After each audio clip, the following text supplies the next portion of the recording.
Είναι Δευτέρα, 8 η ώρα. Τι να ακούσω? Ακού γέρος του Metal Show. Α, το ξενυχτάνε σήμερα. Ναι, το ρίχνουν και καμιά φορά έξω. Μα αυτοί δεν έχουν τσουτσουριασμένα πουλιά. Δεν με ενδιαφέρει τότε. Ναι, αλλά ξεχυλίζουν από εμπειρία.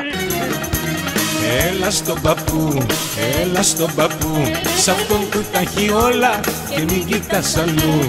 Έλα στον παππού μωρό μου, έλα στον παππού, σ' αυτόν που τα έχει όλα και μην κοιτάς αλλού. Γέρι του Metal Show, κάθε Δευτέρα στις 8 με τον Ντεό και τον Αντώνη.